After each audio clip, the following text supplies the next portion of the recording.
बिस्मिल्लाहिर्रहमानिर्रहीम। अस्सलाम वालेकुम students, I am Qurtan Ayaz और स्टूडेंट्स आज हम चैप्टर 11 में टॉपिक डिस्कस करेंगे Arrhenius equation. So let's start our lecture. Students, अगर मैं आपको आर्हेनियस इक्वेशन का थोड़ा सा बैकग्राउंड बताऊं कि आर्हेनियस इक्वेशन हमें किस तरह से मिली थी, तो स्टूडेंट्स 19th सेंचुरी के एंड पे साइंटिस्ट ने बहुत ज्यादा डाटा कलेक्ट कर लिया था अबाउट द रेट कांस्टेंट। ठीक है, डिफरेंट उन्होंने केमिकल रिएक्शंस परफॉर्म किए जिसकी बेसिस पे रेट कांस्टेंट का डाटा कलेक्ट हो चुका था। अब स्वीडिश केमिस्ट स्वेंटे आर्हेनियस ने ये ऑब्जर्व किया कि उस सारे कलेक्टेड डाटा में एक सिमिलैरिटी थी कि रेट कांस्टेंट की डिपेंडेंस टेम्परेचर पे सिमिलर थी in all the reactions. And you can say कि rate constant was dependent on temperature. जैसे कि हमने लास्ट लेक्चर में पढ़ा था कि टेम्परेचर बढ़ा देने से रेट ऑफ रिएक्शन बढ़ जाता था, तो इसी तरह से rate of reaction is directly proportional to the rate constant. तो रेट कांस्टेंट भी टेम्परेचर पे उसी तरह से इफेक्ट करता था।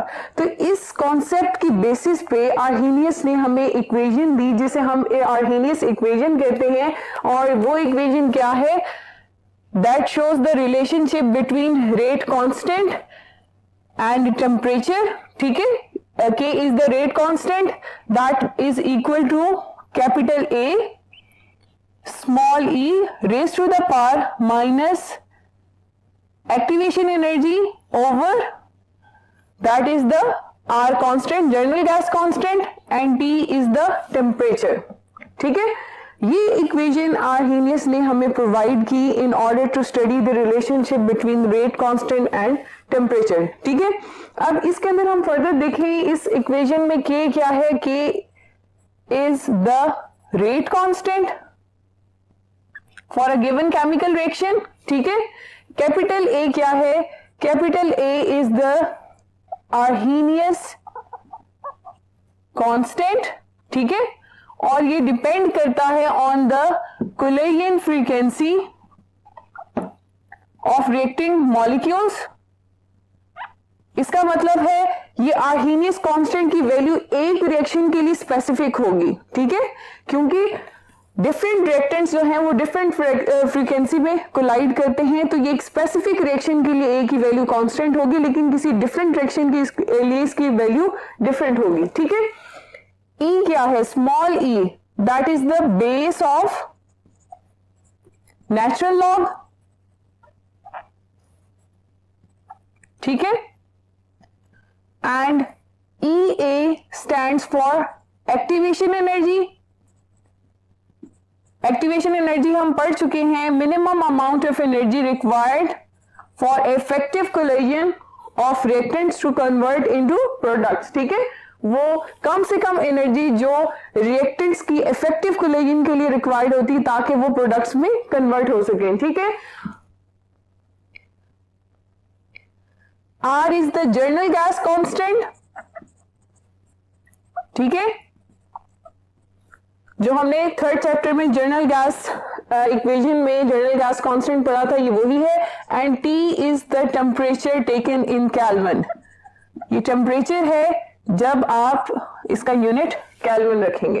ठीक है, तो स्टूडेंट्स आर्हेनियस इक्वेशन हमें क्या इंफॉर्मेशन देती है?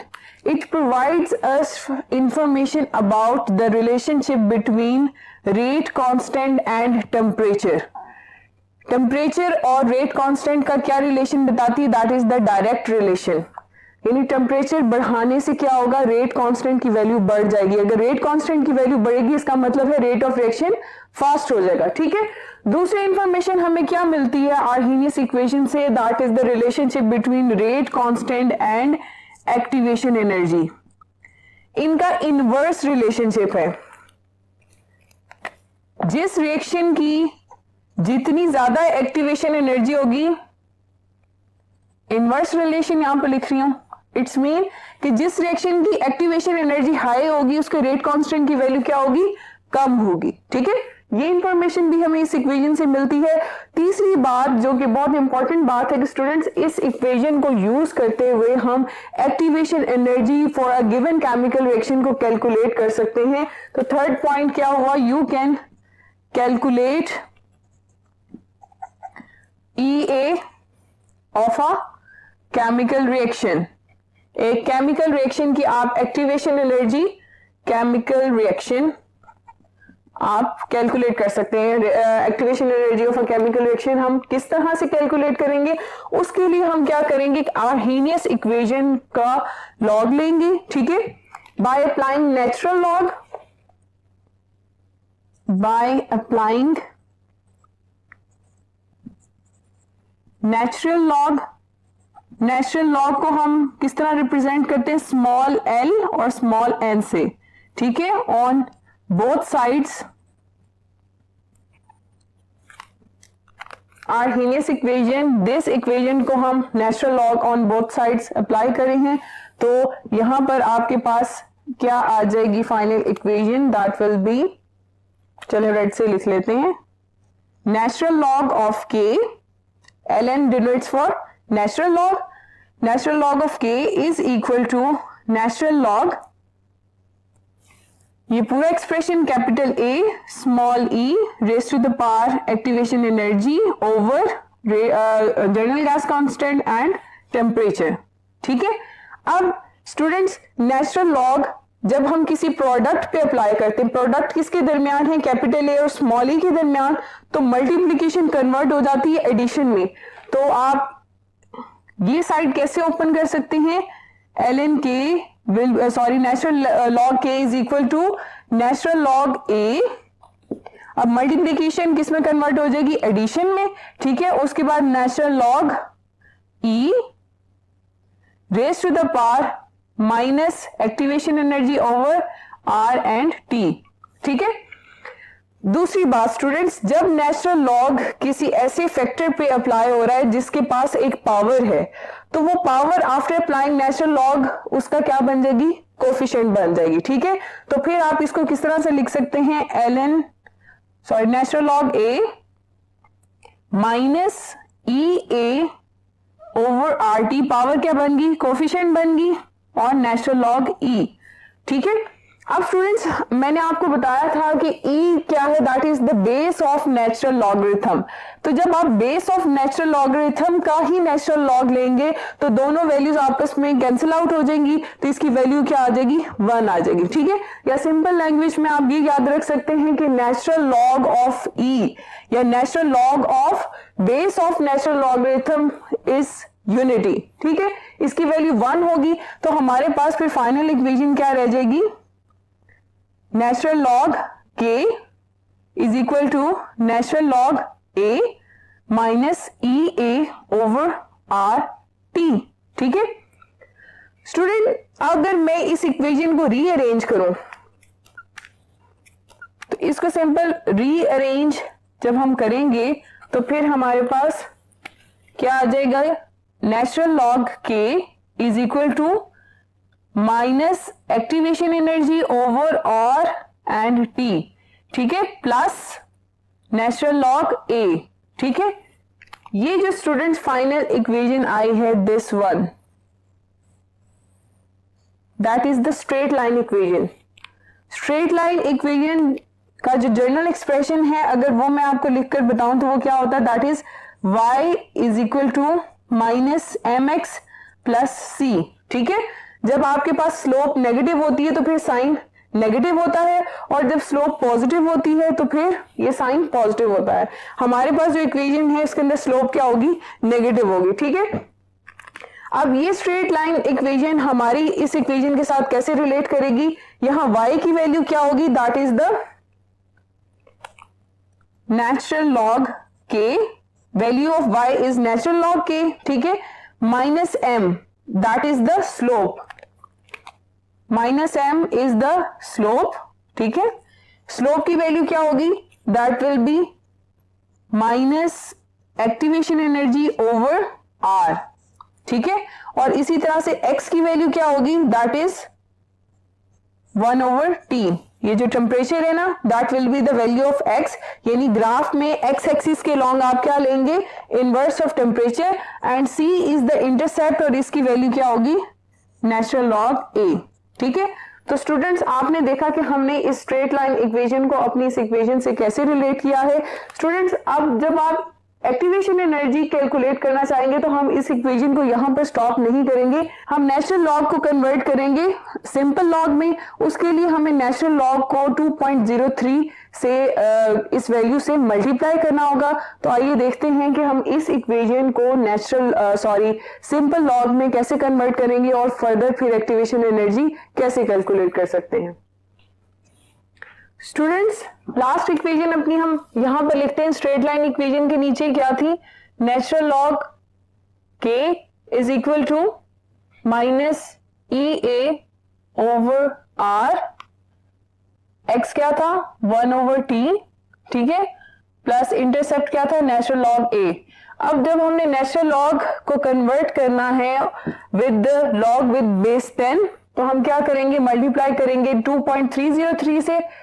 2.303, अब ये नेचुरल लॉग बन जाएगा। लॉग के is equal to minus E A over R T plus again natural log को सिंपल लॉग में कन्वर्ट करने के लिए 2.303, और अब आप इसके साथ क्या लिखेंगे? लॉग ए, ठीक है। ये जो लॉग है इसकी बेस क्या है? 10 है, ठीक है। हमने 2.303 से मल्टीप्लाई करके नेचुरल लॉग को लॉग में कन्वर्ट कर दिया है, सिंपल लॉग में, ठीक है। अब स्टूडेंट्स 2.303 का फैक्टर कैंसिल करने के लिए हम क्या करेंगे कि होल इक्वेशन को डिवाइड कर देंगे 2.303 से, ठीक है।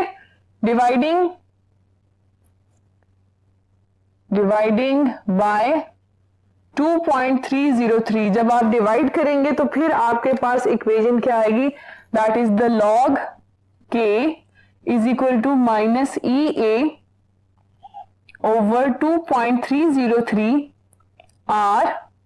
यहां पर मैं टेम्परेचर को सेपरेट कर दूंगी जैसे मैंने ऊपर किया था, 1 ओवर टी प्लस लॉग ए, ठीक है।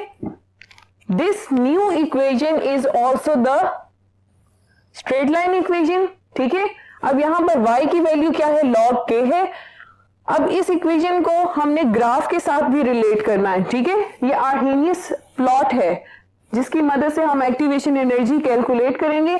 अब देखिए y एक्सिस पे क्या लेंगे हम? लॉग के। तो ये आपका जो ग्राफ है इसमें ये y एक्सिस है, तो y एक्सिस के अलोंग जो डेटा होगा that will be the log के की वैल्यू यहां पर हम प्लॉट करेंगे, ठीक है। उसके बाद हमने कहा था minus m that is the slope.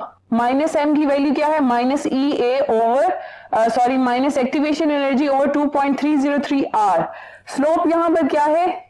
आप ये देख सकते हैं दैट इज द स्लोप, और ये नेगेटिव है, तो यहां पर this will be the value of m. M negative is equal to minus E A over 2.303 R. ये चीज होगी। आगे चलते हैं। एक्स एक्सिस पे क्या लेना है? Inverse of temperature. X axis पे क्या लेंगे आप? 1 ओवर टी पर केल्विन, ठीक है। टेम्परेचर का इनवर्स है इसलिए यूनिट क्या हो गया? पर केल्विन, ठीक है। And what about c? C is the intercept. Intercept आपकी स्ट्रेट लाइन, देखिए यहां पर ये पॉइंट आ रहे हैं इंटरसेप्ट का point, that is the point c, ठीक है। ये आपका पॉइंट क्या था? That was y, that was x। ये आपकी स्लोप आ गई और ये इंटरसेप्ट c है। अब इंटरसेप्ट c किसके इक्वल है? That is log a। यानी log a की वैल्यू अगर आपको चाहिए होगी तो इस पॉइंट से लेके ये बेस पॉइंट तक, यहां तक आपके पास जो वैल्यू आएगी that is the value of c। c क्या है? log a, ठीक है। स्टूडेंट्स, अब आपको क्लियर हुआ कि ये जो हमारे पास इक्वेशन आई है ये हमें क्या इंफॉर्मेशन दे रही है। दोबारा से देखें, y is equal to minus M X plus C, ठीक है। और हमारे पास डेरिवेशन के बाद ये फाइनल इक्वेशन आई है, तो इसमें y की वैल्यू किसके इक्वल है? log k के। तो y एक्सिस के अलोंग हमने log k लिया है। उसके बाद हमारे पास नेगेटिव स्लोप है, minus m is the negative slope. उसकी वैल्यू क्या है? That is minus E A over 2.303 R, ठीक है। और ये क्या है? स्लोप है, ठीक है। उसके बाद एक्स एक्सिस के लॉन्ग 1 ओवर टी ले लिया। इंटरसेप्ट लॉग से लॉग ए है और ये सी पॉइंट है और इसकी वैल्यू आप ये इसके जो नीचे नीचे पोर्शन है यहां से कैलकुलेट कर सकते हैं। मैं इसको थोड़ा सा और एक्सटेंड कर देती हूं इस तरह से, ठीक है स्टूडेंट्स। अब हमारा क्वेश्चन ये है कि यहां पर क्या फॉर्मूला बन रहा है, slope is equal to minus E A over 2.303 R, यही फॉर्मूला है, ठीक है। स्लोप से हमें एक्टिवेशन एनर्जी की वैल्यू मिल सकती है, लेकिन उसके लिए हमारे पास किस किस की वैल्यू होना जरूरी है। अगर आपके पास आर कांस्टेंट की वैल्यू जो कि कंफर्म है वो चेंज नहीं होगी, आर की वैल्यू हमें पता है, तो स्लोप की वैल्यू आपको चाहिए इन ऑर्डर टू डिटरमिन और in order to calculate the activation energy of the chemical reaction. तो स्लोप की वैल्यू आप ग्राफ से कैसे ले सकते हैं। To calculate slope from the graph हम क्या करेंगे कि y एक्सिस के अलोंग या y एक्सिस के पैरेलल हम इंटरसेप्ट पॉइंट पे एक स्ट्रेट लाइन इस तरह से ड्रॉ करेंगे, ठीक है। This line is parallel to x axis, ठीक है। अब यहां से हम एंगल थीटा मालूम करेंगे, that is the tan theta, ये थीटा, ये थीटा की वैल्यू आप स्लोप मेजर करने के लिए कैसे इस्तेमाल कर सकते हैं। एक और चीज देखें, ये tan theta that is equal to the slope, ठीक है। tan थीटा की जो वैल्यू आएगी that is equal to the slope of that given reaction, और स्लोप ऑफ रिएक्शन किसकी इक्वल होगी, minus E A over 2.303 R. इसका मतलब है कि ग्राफ से अगर आपको tan थीटा की वैल्यू पता चल जाती है तो वो स्लोप की वैल्यू होगी। स्लोप की वैल्यू आप इस इक्वेशन में पुट करेंगे तो आप एक्टिवेशन एनर्जी की वैल्यू कैलकुलेट कर सकते हैं।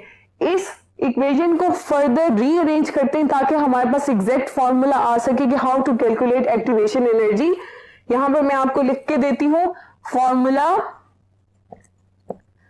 फॉर एक्टिवेशन एनर्जी क्या होगा,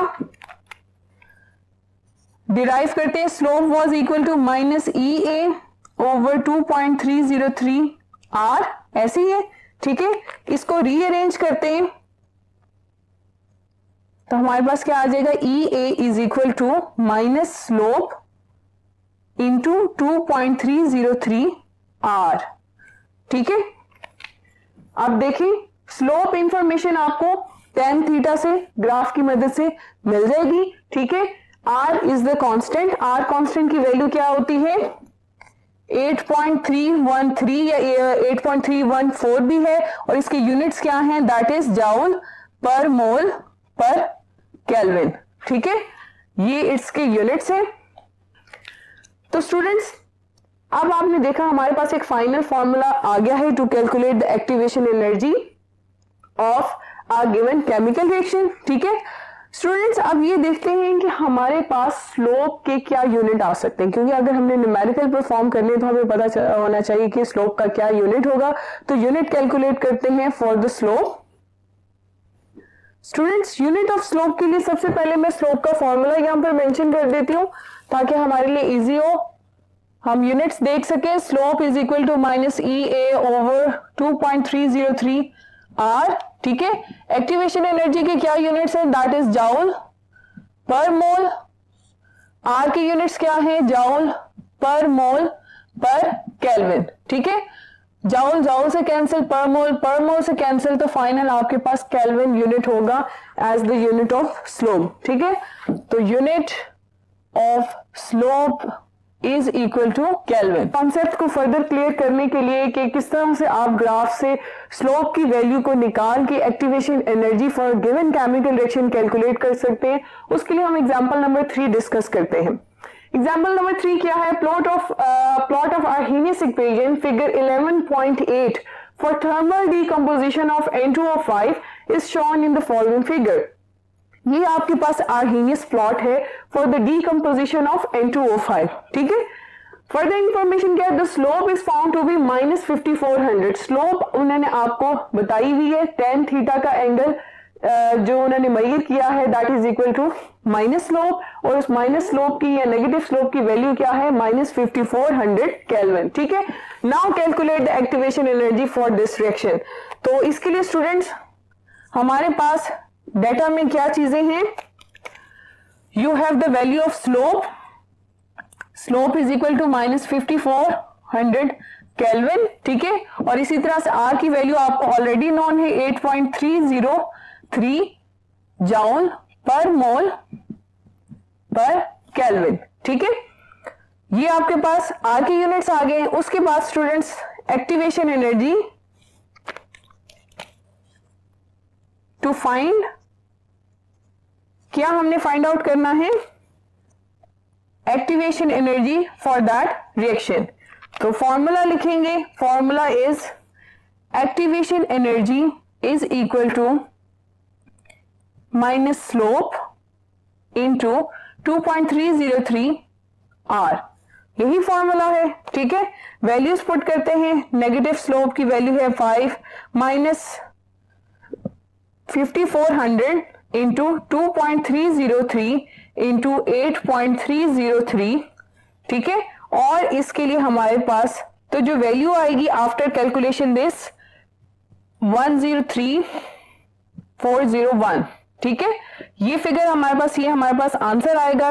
ये आंसर स्टूडेंट्स हमारे पास आया है जॉल पर मोल, ठीक है, जॉल पर मोल में आया है। लेकिन स्टूडेंट्स हमें एक्टिवेशन एनर्जी का जो यूनिट है वो हम क्या यूज करते हैं? किलो जॉल पर मोल, ठीक है। तो किलो जॉल में कन्वर्ट करने के लिए आप इसको 1000 से डिवाइड कर देंगे तो आपके पास आंसर आ जाएगा 103.401 किलो जॉल पर मोल, ठीक है। तो that is the activation energy. अब आप यहां पर देखिए एक्टिवेशन एनर्जी ग्राफ है कि रिएक्टेंट्स की इनिशियल एनर्जी यहां पर है, ठीक है। तो रिएक्टेंट्स को अपनी इस एवरेज एनर्जी से कितनी ज्यादा एनर्जी चाहिए होगी? That will be the 103.401 kilo joule per mole. इतनी एनर्जी मजीद रिक्वायर्ड है to convert themselves into products, ठीक है। वो इफेक्टिवली कोलाइड करेंगे और प्रोडक्ट्स में फिर कन्वर्ट होंगे। तो स्टूडेंट्स आपने देखा कि हमने आर्हेनियस इक्वेशन को यूज करते हुए किस तरह से activation energy for given chemical reaction निकाली है। जब आपके पास स्लोप की वैल्यू मौजूद होगी, ग्राफ से हमने डिटेल में डिस्कस किया है कि किस तरह से निकालते हैं, उसको फर्दर इस फॉर्मूला से अप्लाई करेंगे तो आपके पास activation energy for that given chemical reaction निकल आएगी, ठीक है।